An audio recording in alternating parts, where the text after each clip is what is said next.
you've been here before. In the middle of a great game with good friends, and it's your turn, and you want to do X. The thing about X is it's your best move, but there's a catch. If you do X and the next player, well, if she does Y, then X won't achieve what you want at all. But you don't know what she's gonna do. And more importantly, you don't know if she knows what you want to do next, but you have a guess. So you make your move and do Z. At that moment, wherever you are, you're here with us in Decision Space. Welcome to Decision Space, a podcast about the decisions in games that takes place between the turns of your favorite board game. I'm Jake. And I'm Brendan. And today we are covering Underwater Cities, a board game designed by Vladimir Suchy, published by Delicious Games in 2018. And it's a 1 to 4 player game that I cannot wait to talk about. Yeah, I'm super excited about this one too, Jake. This is another, we've been banging through last week Res Arcana and now Underwater Cities, games that I was just super excited to play and disappointed that I wasn't quote unquote going to get to play them during the pandemic. And now look at us. Here we are. Thank you to the volunteer, I'm sure, coders who are putting these digital implementations online for us. This one is online at yukata.de. So head over there. And you can play the game for free there. You can also support the site if you're in a position to do so. And I think it's a really a quality thing that has certainly improved my life over the course of this tough time. Yeah, likewise. Decision Space Fan Club over here. So definitely check out Yukata if you haven't. I guess that's next week. This is when we typically tell you when a game is coming. Next week, we're going to have a discussion episode. So you have 1 week off from game playing. So play something you've been hankering to play and suggest we should cover it in the future.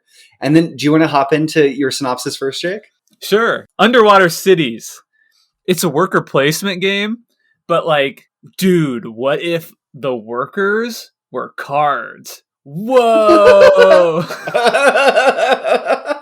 And I've given this a 9.5 out of 10. I think this game is a masterpiece, a modern classic that will stand the test of time. I am like speechless. It's just a one-liner. I was like, what's coming next? It was just the joke. So good. Okay.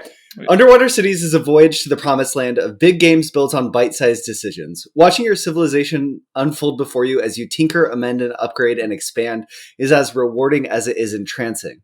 Micro decisions with macro consequences abound, and there's just the right amount of feedback to smooth out the learning curve without restricting this underwater playground and leave you in a just once more turn trance.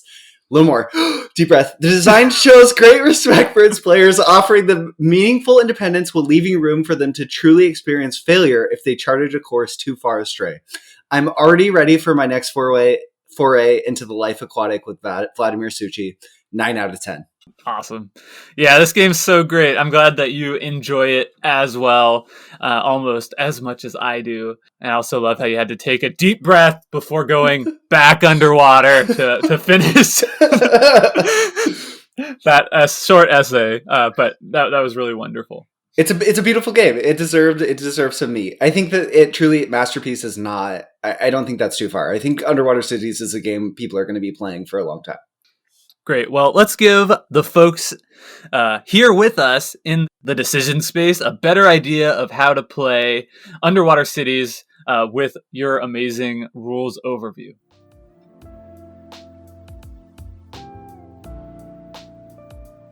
Underwater Cities is a card-driven economic city-building game with an emphasis on hand management.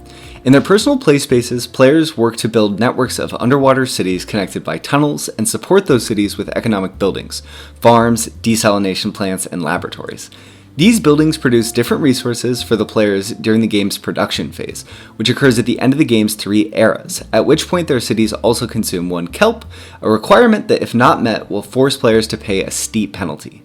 Each of the game's 3 eras are composed of 3 rounds, each of which have 3 turns, lending the game a nested style feel.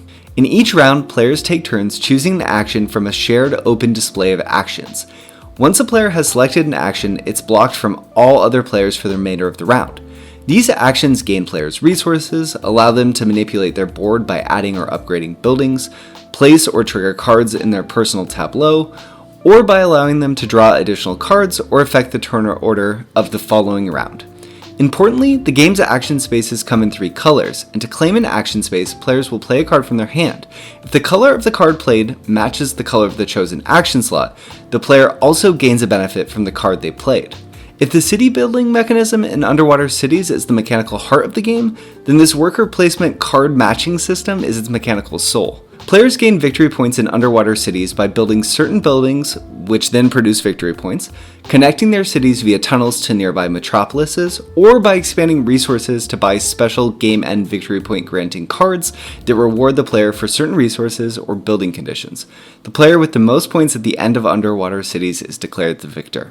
As always, Underwater Cities is a very complex game, so I recommend taking a quick look at the rulebook online, or just Googling the game and taking a look at a picture of it to get a better sense for the discussion we're about to have.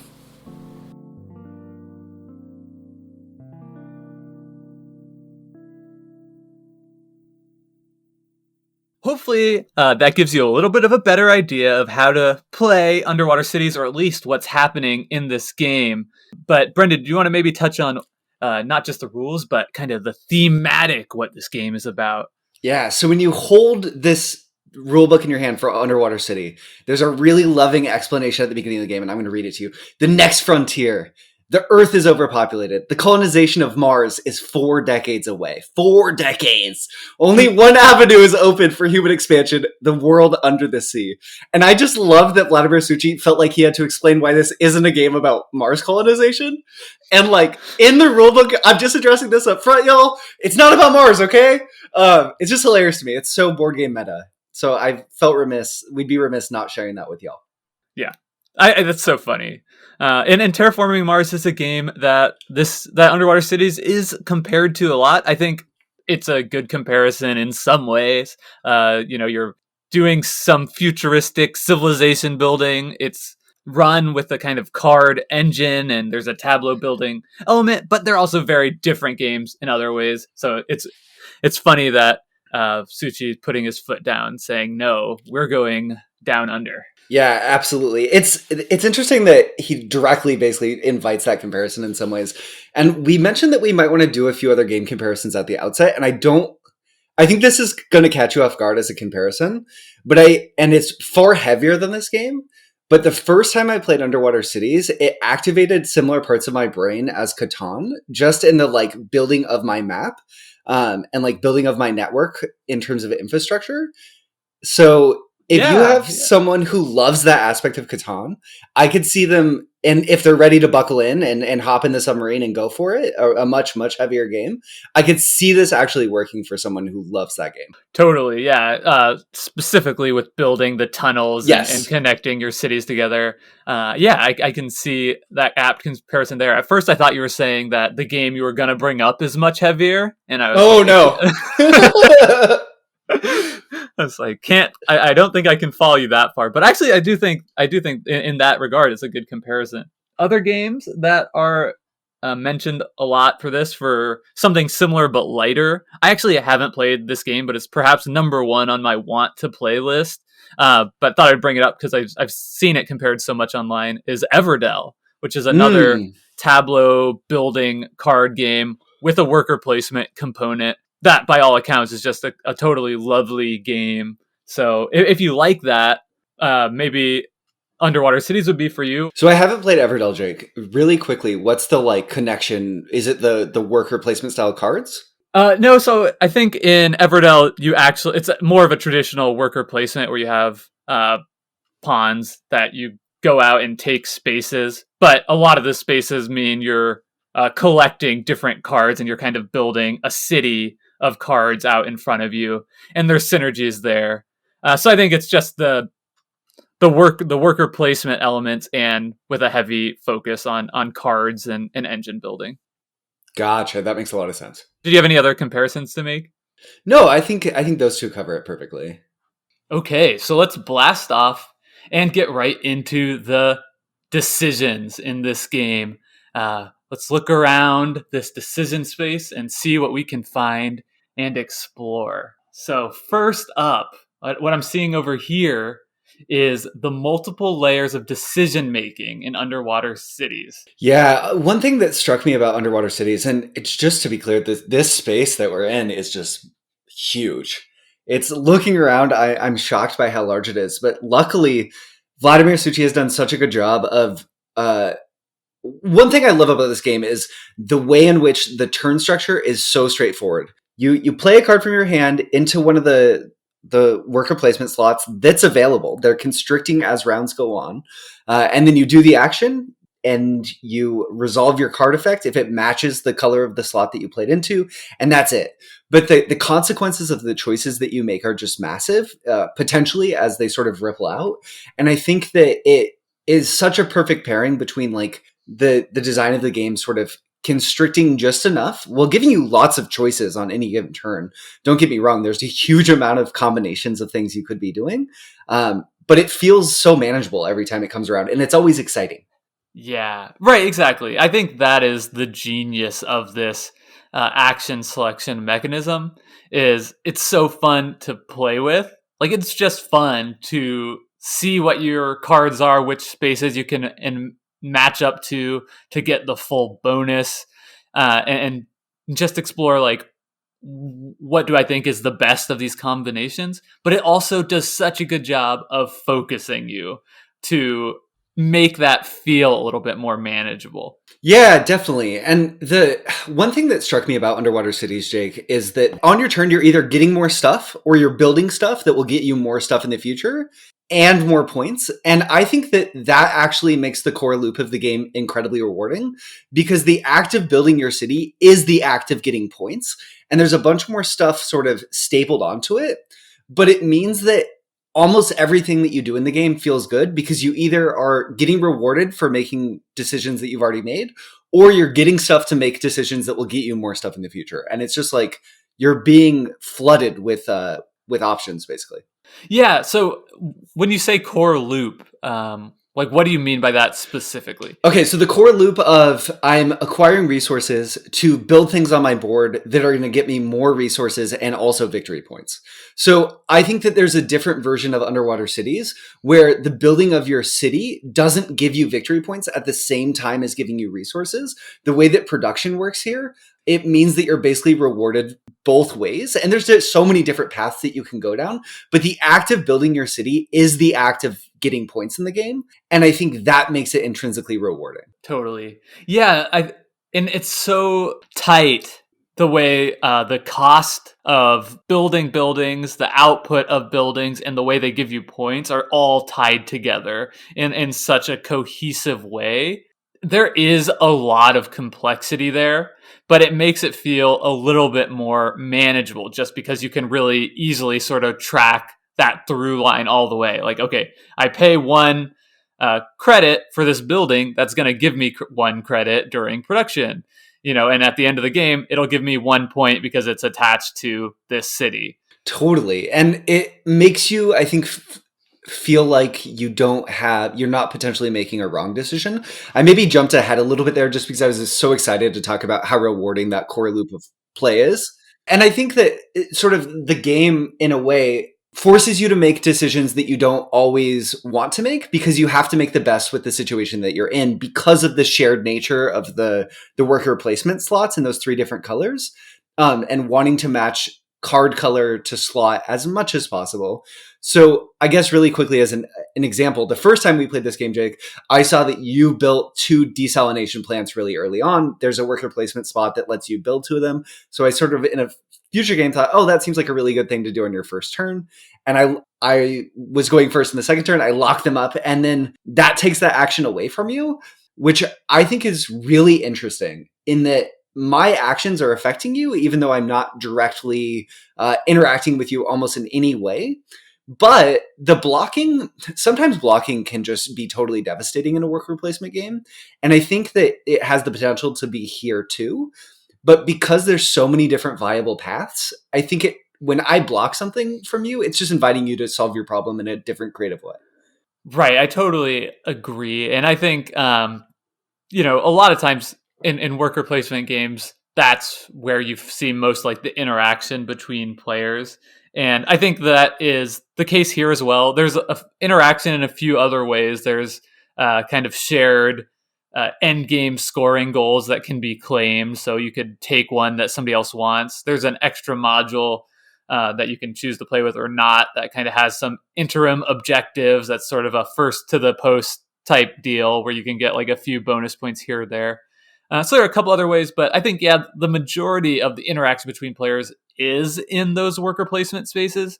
And at least for me, and maybe this speaks to just like the weight and complexity of the game, I'm almost purely always focusing on maximizing my own strategy and points. And like if that happens to take away a space you really want or need, I guess that's a bonus, but that's generally not my priority. There are times when it comes up, like at the very last turn of a round, right before we're going to produce, if I look over and see that one of my opponents has a bunch of one type of resource that they clearly want to spend to make more kelp plants or want to upgrade their buildings, and if I can swoop in and take that spot knowing it's going to harm their production, then that would be factored into my thinking for sure. Yeah, definitely. And I think part of that too is there's so many viable worker placement slots to go in. So it pairs down as rounds go on, as turns go on, but then it opens up again. And also too, I think one thing that we both really like about this game is the hand management system and the fact that cards are actions and workers. And I know for me, one thing that I love about that and adore about this game being worker placement in that way is in a typical worker placement game that uses pawns, I know exactly the options that are available to you in most cases because they're open information on the board in front of us. Whereas when you have a hand of cards that you're looking at that have actions on them tied to colors that allow you to do different things, they're different than what's on the board. Generally, they're not going to do exactly the same things in the same ways. But there's just enough uncertainty that it doesn't make sense for me to try to target you. And I love that about this game.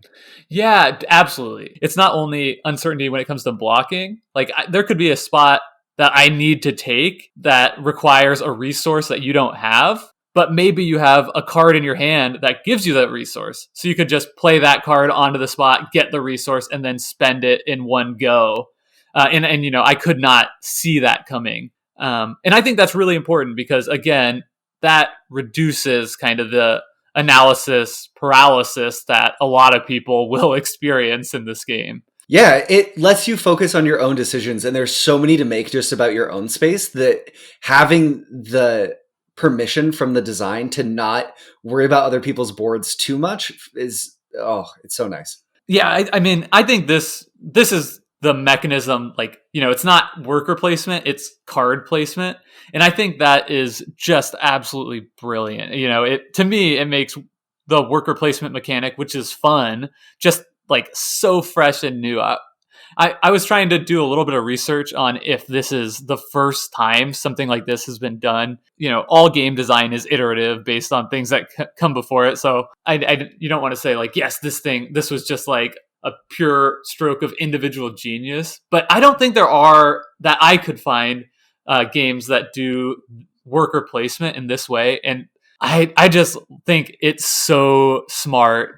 And I think it's so ripe as like a new kind of mechanic that I hope is like iterated upon. Like, I think that this system could be used in so many games because it's just works so well and is so fun. Yeah, I definitely hope it's not the last game that uses this.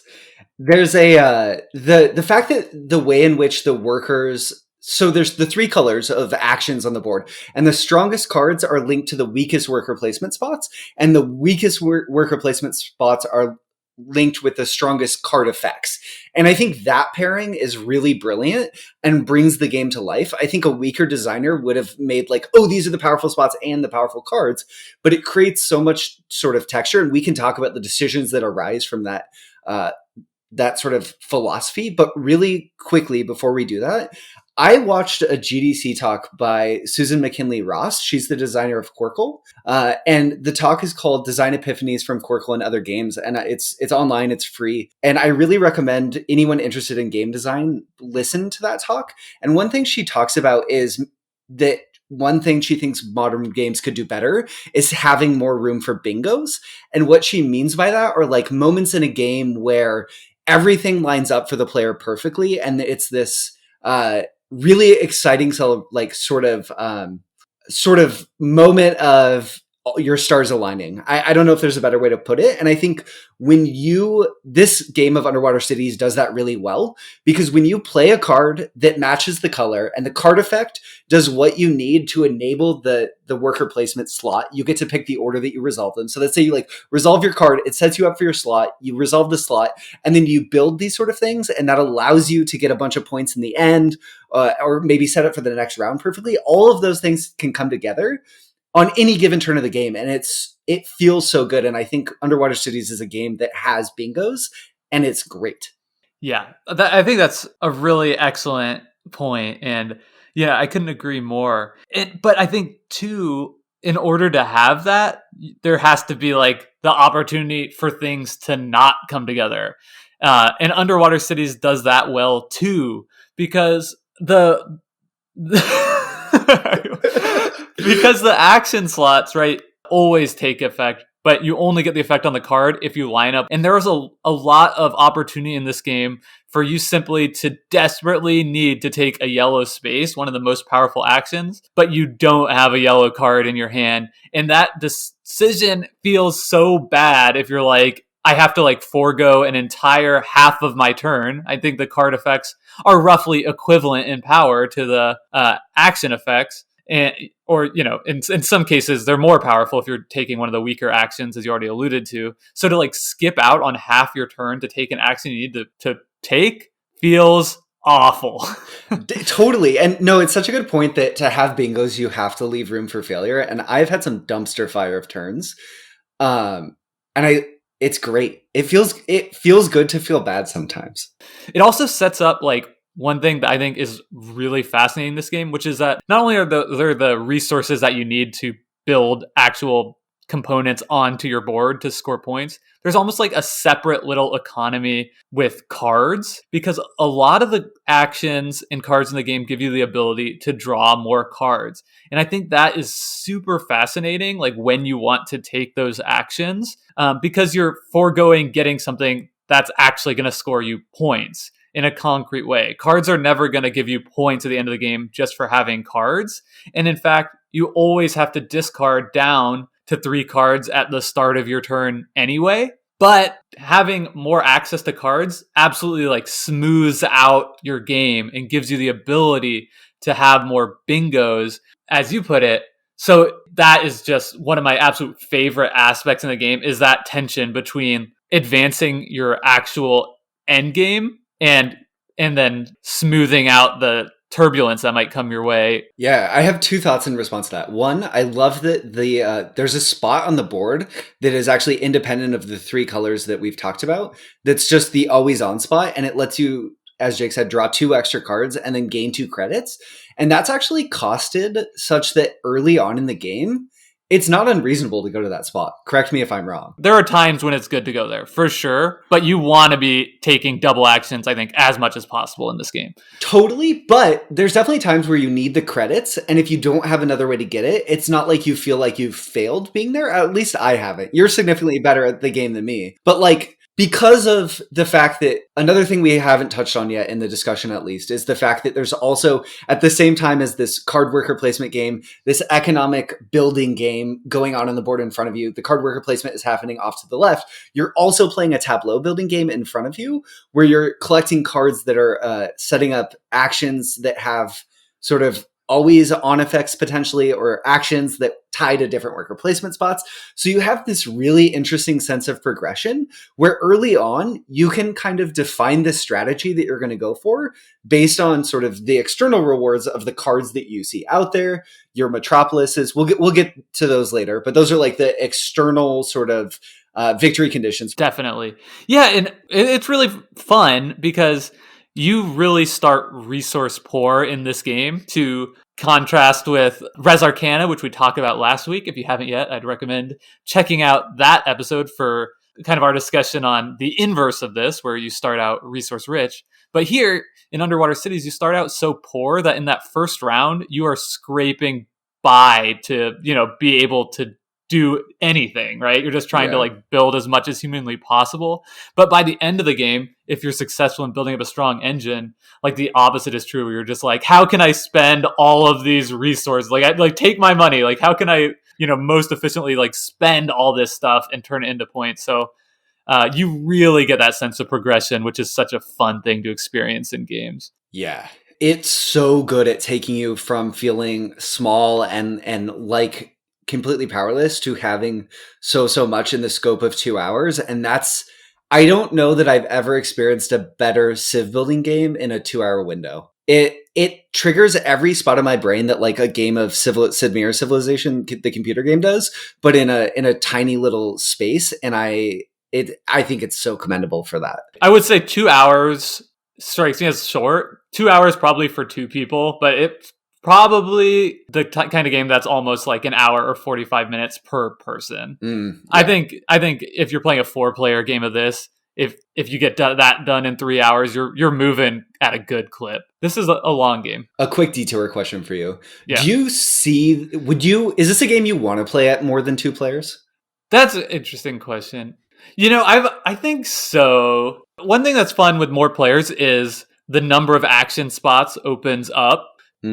The number of actual places you can go is variable. And I think that with more players, it's kind of interesting. You get to have even more room to explore and see what your best options are and possible courses for your turn to take. So I do feel like that's something that is actually a value to having more players, even though interaction is pretty minimal, to the point where some would say it's bordering on multiplayer solitaire. So I totally get the criticism and why people would say, this is best at 2 players. But I actually think there are absolute merits to playing it at higher player counts. Definitely. I think one other merit that I'll mention really quickly is also just seeing other people's underwater cities at the end. This is definitely a game that has a toy-like nature, and that you really feel like you've accomplished something when you've built something by the end of it. And I think spending the time and experiencing that together and then getting to admire how other people have built their cities can be really cool. So it's just because we're talking about this now, like, I'm starting to sense a little bit of like turbulence around in this decision space. Can I bring up one potential issue that I find with this game? Totally, that's your turbulence. This is your captain speaking. We are now approaching a little bit of turbulence. Please return to your seats and buckle your safety belts. This game, gameplay-wise, is a 10 out of 10 for me. Mm-hmm. The only reason it loses points is because of the fiddly nature of the game and playing in person. So much of the actions in this game involve like resource conversion.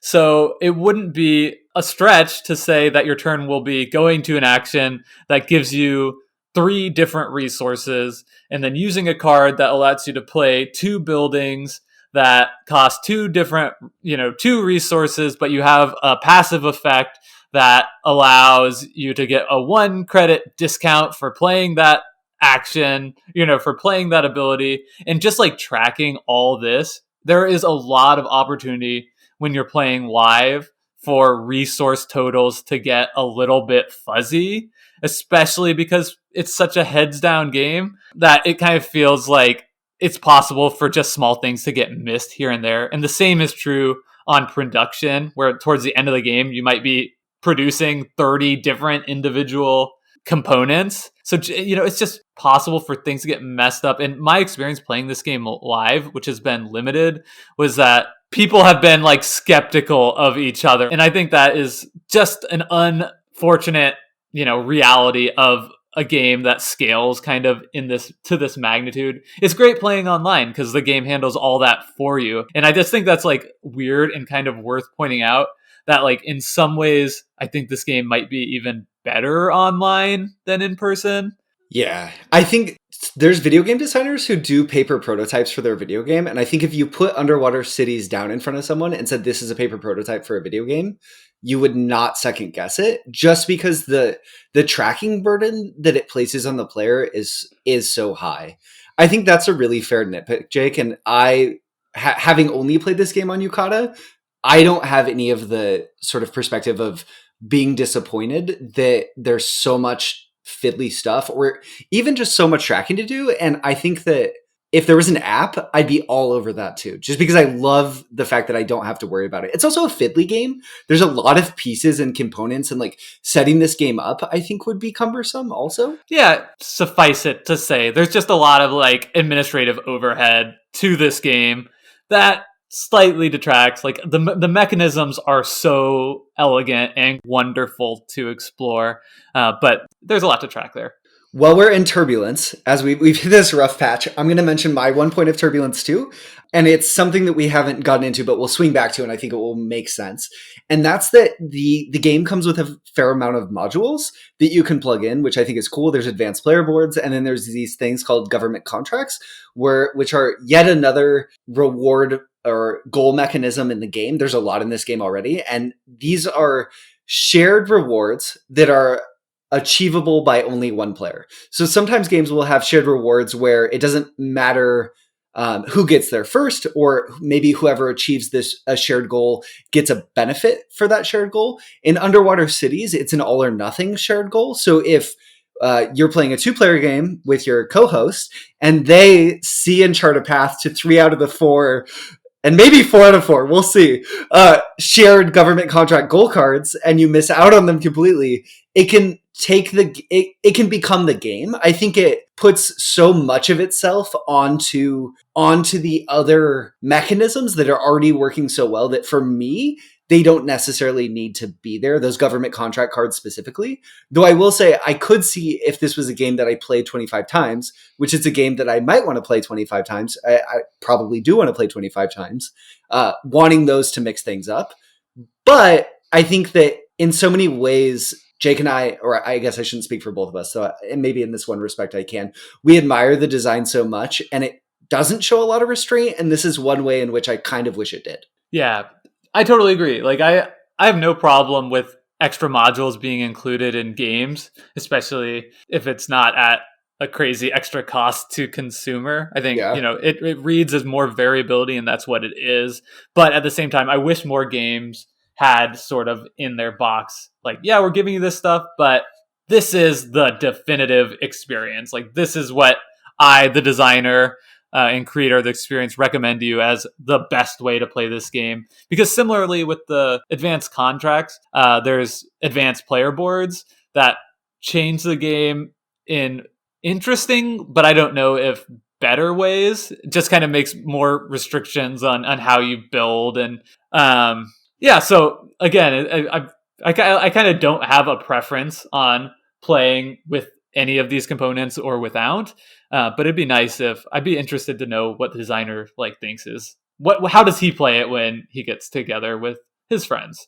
Yeah, totally. I agree. My quick take on those player boards is that I think they raise the skill floor, maybe without raising the skill ceiling. Yeah, maybe skill floor and skill ceiling will be a great discussion topic for a future episode. Cool. But let's kind of jump back into some more of the decisions in Underwater Cities. So maybe the next best place to jump into is the VP, the reward system in general. So talking about the victory points that are granted by your boards and sort of the intrinsic rewards, and then the extrinsic rewards of like your metropolises and special cards. Do you think that's a good space to go next, Jake? Totally. And I think, correct me if I'm wrong, but maybe just an easier way to describe what we're talking about here is this, to me, is the strategic element of the game, right? Yeah. It's the end result. How are you going to get points? And what is the path you're charting to those points? And I do think there's an interesting kind of diversity in viable paths to victory in this game. Yeah, Underwater Cities, I think, strikes the perfect balance between having the intrinsic rewards, the sort of building your buildings for the sake of building your buildings and having that be fun and getting victory points, with having the external modifiers, which are variable, being meaningful. I think this game balances those expertly, and it means every game that you sit down, if you know how to play Underwater Cities, you're going to be comfortable, but it's going to feel fresh. And I can't remember a game I've played previously that I think strikes the balance quite as well as this game. So strategically, maybe the best place to go from there. Well, I'm curious, what do you think? Are metropolises maybe the sort of first place your brain goes? When I first sat down to play this game, having no idea, the first thing I did was try to build out my city and connect the metropolises. That is the most direct way to points Yes. that my brain was able to chart anyway. And specifically, we're talking about the metropolis that is furthest away from your starting area. So you have to build all the way across your player board, and if you're able to do that and connect your system to the metropolis at the far corner, you are able to gain some victory points. In the base game, this is points based on the number of cities. There's also some for the number of tunnels you build between cities, some for the number of special cards you build, and I think one is also for the number of cities that you have fully outfitted with the 3 different building type. And that one's really interesting to me because I think that one takes the most planning. So in every city, Underwater Cities is a game of exceptions, but on every city, there's 3 spots where you can build either a farm, a desalination plant, or a laboratory, or you can build any combination of those 3 things. Then you also have a special secret site that you can build to, sometimes via cards. And I think that's another thing, Jake, that goes back to those bingos. And the planning that sort of puts of like, I need resources, so I need to build these buildings, but I want to make sure that my cities are perfectly arranged, and this city is not connected to my network yet, so can I afford to build these buildings there? That to me brings the game so much back to that like micro versus macro decisions of trying to decide how much you can get away with, how hard you can push. Totally. Yeah, there's a really interesting tension too, because as you upgrade buildings, they're worth more resources to you and more resources to you in production. And having 2 of the same type upgraded on one city gives you an extra bonus. But that's not the most efficient way to score points, which is points based on number of different building types you have there. So there's kind of that tension between points and production there. But I think no matter what scoring metropolis you have on your board, it does do a really good job of directing you, because not only is it putting the goal in your mind to finish your city to a point that you're able to connect it, but also just a general strategy of like, I'm not only trying to do that, but I'm also doing that while keeping in mind to building as many tunnels as I can. Yeah, I think that Underwater Cities, because of this system, because of the system of you get more points if you have one of each building type tied to a city, does a really good job of putting objectives within reach at any point in a round or a turn order. So that's another thing that I really admire about this game, is that the objective achievement comes out emergently just in the way that rewards are designed in the game. And it happens really organically because of that. I think that this game really does a wonderful job of presenting multiple viable paths to victory. Because while that is, I think, the most obvious strategy of maximizing that metropolis scoring, you can definitely win games of Underwater Cities without connecting to that space at all. Yeah. By simply just trying to maximize points from the buildings you're able to build, or by trying to claim more than your fair share of the scoring end of game scoring cards that are available in the middle of the table, or simply just trying. One thing you can produce in production phase is just straight up points.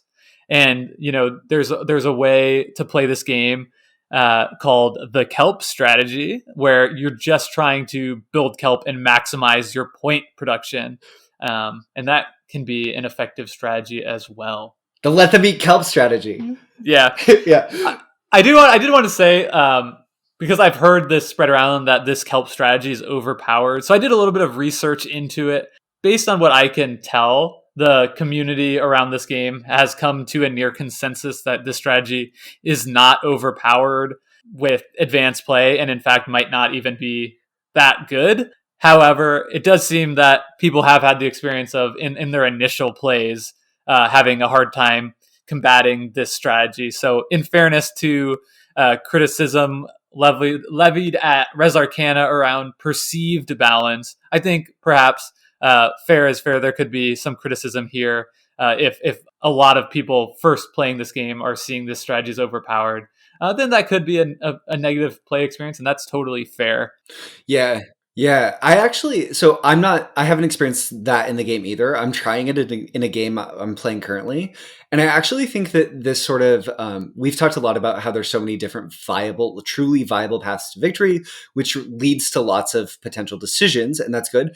And I think that games having perceived dominant strategies that through repeat plays are understood to actually be suboptimal can be a really good thing for games because it gives players more room to experience mastery.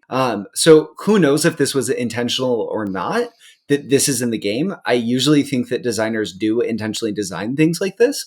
But if that's the case, I would just like to highlight that I think that it's really cool that something like that is in the game if it's not truly dominant, which it seems like it's not. Yeah, I agree. But just to my subjective experience with kind of the strategic elements of this game, like I think it's really fun because you are presented each game, whether you're playing with the base game where, the only variable setup is what metropolises you get, or you're playing with the advanced modules, which add asymmetry through player boards. You're always presented with a slightly different challenge at the beginning of the game that will help you to shape your strategy. But as you're saying, unlike in some other games, your strategy is really not set in stone. And I think based on the cards you're drawing and what you're able to put in your tableau, you can slowly over time shift your strategy into a new direction and be successful with that.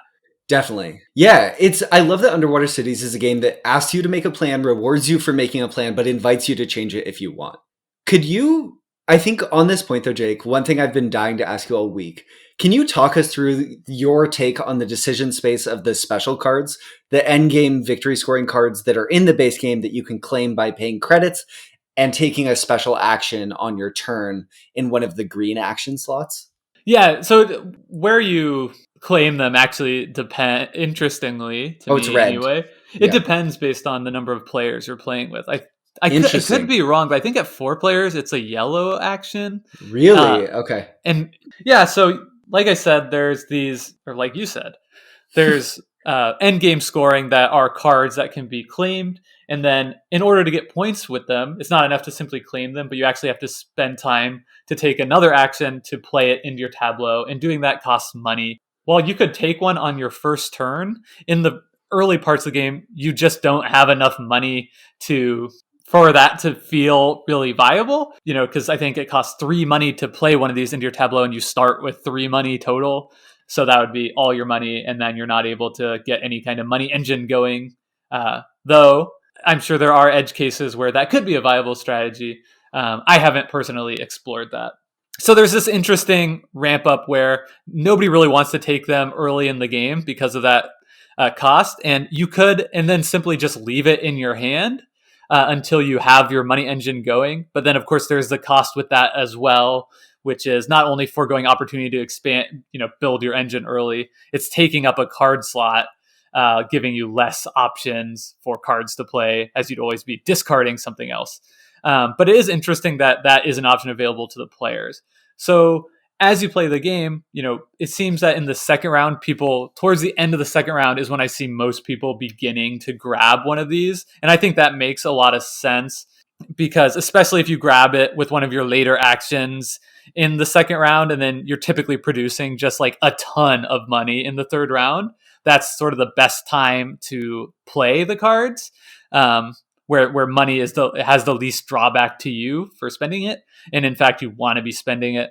But a lot of people will be thinking along the same lines. So if you wait to the third phase, that action slot will be frequently taken, so you can find yourself in a scenario where you're blocked out. I think it's a really cool mechanic. It's something that was off-putting to me initially when I first started learning the game, because I think there's a high barrier to entry for just like understanding like when it would make sense to take one of these cards. But in practice, I think it is fairly intuitive. Generally, a good strategy, I think, is just focusing on your metropolises and then finding one of those cards, whichever one works the best with what you're already doing. and just trying to take and build one seems to be pretty successful. But it could be your whole strategy in and of itself. If you're like, I'm just going to get money and try and claim as many of these as possible, taking them away from other people. Yeah, I think the decision to have these cards be cards that you have to exert energy to acquire and then exert energy to play is brilliant, because it really amplifies the effects of that game of chicken of, I want that card, but I don't want to give up the opportunity cost that it's going to take into claiming it and building it, or claiming it and then having it sit in my hand. I think it plays into the themes of planning so well. And it's that sort of little extra element of like, you have to set up for it and then you have to play it again.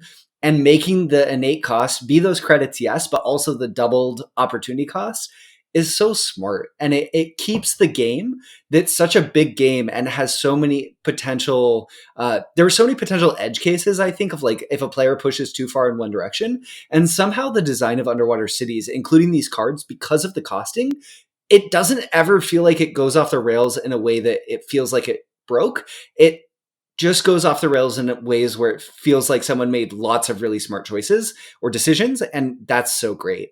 The reason I love this decision too, in addition to everything you've said, is because of the tension of when to claim one. Yes. Yeah. Exists. Most often you'll be taking one of these scoring objectives before you've achieved that objective to its optimal state. Yeah. So there's an element of that of calling your shot, which I love in game. I think we spoke about that in our discussion on Kanagawa, with kind of the scoring tiles and that as well. But you're saying like, this is what I'm going to achieve whenever you take that card, and then you try to do it. And that just psychological element of planning, and then, achieving it feels doubly great, because you're like, I said I was going to do it and then I didn't. Where on the hindsight, if you take one and then ultimately, you're not quite able to pump as many points out of it as you wanted, you're, one turn short from getting a couple extra points. It gives you that really, it doesn't feel good. It feels bad, but it's giving you that really direct feedback of, hey, at least I know where I went wrong in this game, which for me always makes me want to, boot up the game and play another round, compared to some other games where it's like, yeah, I lost, I'm not really sure why. Definitely. I think two quick follow-ups. One, in terms of it being about timing, I'm really glad that you made that explicit, because when I brought up the game of chicken, that's what I was hoping to emphasize some. But I think it's really important that is explicit, because fundamentally Underwater Cities is an economic game. And usually, but not always, Underwater Cities has some other ways that it muddles this, like the cards in your hand. But economic games have right and wrong decisions, and that can be frustrating as a player. And I think when you introduce elements of timing into a game, it turns it into a judgment call, especially when there's uncertainty with the actions that are going to be available and other things going on. And I think those judgment calls like that are what make for really interesting decision spaces. And this does that in spades. And then also as a follow-up, having only played this game in the virtual table of Yukata, this works, where someone goes and claims one of these cards earlier than you would expect. And it's a gobsmacking moment. Jake, you did this in one of our games. You claimed this in fairly early round one. You took a special card recently, or maybe it was early in round two. Or era two. Probably two, yeah. Yeah, era two, I should say. This game has turns and rounds and eras, which we'll touch on briefly, I think. But early in era two, and I was just shocked. I messaged you and I was like, Jake, like, was this early? Like, what is going on? And I could just imagine that being a really exciting moment at a physical table too, where everyone's just like jaws dropped. Yeah, wow. Totally. Yeah. And it's like, if you know you want it, you gotta go get it. You gotta snatch it. Yeah. Yeah. And I think it's awesome that this game gives you that opportunity. So real quick, before we wrap up, let's talk about kind of the shape of the decision tree and the arc of this game, because I think it's important to kind of get a full understanding. And maybe if you're listening along with us, you're joining us here in the decision space and thinking if this game is maybe for you, that this could be helpful. Yeah, so every game has a decision tree, and the shape of that tree really varies based on the structure of the game, right? So some games have really narrow trees where you're making fairly similar decisions every time you go through. Like Kanagawa is a good example of this. It's a fairly tall decision tree that branches out at the end as you add more different elements to your tableau. And if you've never played Kanagawa, go listen to our episode on it. But other games have really broad trees where they start really broad at the base and there's tons of options. And they stay really broad from there. Your decisions lead to even more decisions, and those decisions lead to even more decisions. And I think Underwater Cities splits that difference really well because of the turn order, or your turns being dictated by your cards. I think as large as it is, every branch always comes back to this core decision of you're making the choice between 3 or 4, usually 3 actions on your turn, and maybe a couple different and then slots from there. So the branches just branch out in this really interesting way and I think that it just has this really interesting way in which it ushers the player through the decision tree, through the decision space by saying there's all these different paths you could go on, but look at these three tunnels. What do you think, Jake? To me, this is just like, again, kind of goes back to how well and how much work the action selection mechanism of using cards as the workers in a worker placement game is doing here, because it just makes things manageable. Yeah. Which could otherwise be like, you can imagine this game as, if you could just take any card and go anywhere, it would just not, I think it just wouldn't feel as good because it would just be overwhelming in terms of choice. And here you always have some frame of reference, that you can cling to based on like the cards you have, based on like the Metropolis goal, based on whatever, you always kind of know what that immediate objective is. So you don't have to really spend too much brain power on that tunnel over here and this tunnel over there. I can just focus on these 2 or 3 branches in front of me at any given time, even though I know there's so much more happening in the periphery. Definitely. And in terms of taking a lesson away from Underwater Cities for the way that we talk about games in the future and decision spaces, I think that that's a very strong aspect of this game, that its decision tree is large and is very broad, and it has a lot of branches. I could see a game that was a really large decision tree, a large decision space, but didn't have a ton of branches that themselves had lots of branches. And those branches on each branch, we're getting into the weeds here, into the kelp, but those branches on branches really help narrow the player's focus in a way that makes it feel manageable. Totally. And I think, the structure here of the game is always interesting because it's always dynamic, right? Yes. You spoke to that. It's growing and shrinking at various points throughout the game, to where it's just, that makes it, I think, more exciting, right? Because you can be in the middle of the game, you're like, there's nothing I can really do. And then one turn later, when you enter the third era and you're like, I have, the whole world at my fingertips. Like, I can do anything. This is so great. So that just creates, I think, like a really interesting texture to those decision spaces that keep it interesting and keep it from being samey in a way that I think some other games that are similarly in this kind of heavy middle heavyweight Euro sphere can kind of suffer from. Definitely. I love that this game has a 3-act structure, like quite literally. It has 3 eras. And the fact that you produce you start with them, and then you start with resources, and then you produce at the end of each round, just makes the pacing of the game so interesting. In some ways, it almost feels like you're managing an oxygen tank. If the oxygen in this metaphor is your ability to change the board in front of you, and then you get a fresh tank at the start of each round, and that just like gives you this newfound energy that compels you forward in the game. Absolutely. Yeah, it's great. I mean, it's just really great. And it's nice too that you get to produce one last time at the end of the game, because I think that makes those decisions, and that's only purely for scoring purposes, but it makes that third round when you've got all those resources still, like that makes you feel powerful because you're going to be getting a benefit from it. Whereas I think in a lot of other games, things shrink down to a point in the last game when scoring conditions become imminent, where you're like, only a few things matter anymore. So it's like, I have all this money, but like I'm really only just trying to do 1 or 2 things. And here it still feels like the everything is open and available to you, and that's really exciting. Yeah, that's another great example, Jake, I feel like, of making the core loop fun and letting the players do the core loop. In a lesser game, they wouldn't have done that, and the designer would have said, oh no, it's really interesting, you have to shift the type of decisions that you're making and sort of ration your resources. But Vladimir Suchy has the confidence in the game and in the core loop and the gameplay within the game to let you say, no, just do the game, play the game, experience the game, do the thing that's fun, and then at the end, see how it pays off. And it leads to such a richer experience. It's so fun watching yourself spend all the way down and knowing your production is going to explode thanks to all the buildings that you built, and then they're going to pay out in victory points. It's like a underwater fiesta. Everything's better under the sea. Well, I think there you have it for our discussion on the decisions and exploration of this space, the decisions in underwater cities.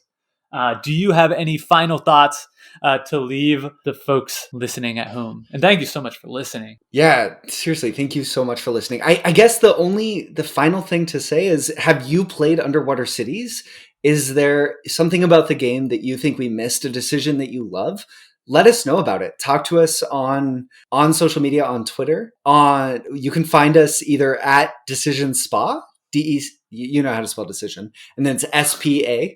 At least I hope you know how to spell decision. Or you can reach out to Jake and I directly. You can reach out to me at Burnside BH and Jake at Jake Fried. That's JAKEFRYD. And it's funny because I've been spelling decision so much that I'm like starting to like not even recognize it as a word, and it's like starting to look wrong to me. But yeah, Decision Spot, that's where we are at on Twitter. Please tell a friend if you're enjoying this podcast. We're having fun with it, so I hope it's fun to hear. This has been another episode of The Decision Space. Until next week, I've been Jake. And I've been Brendan. You are now exiting the Decision Space. Thanks for listening. Please take care and enjoy the rest of your game.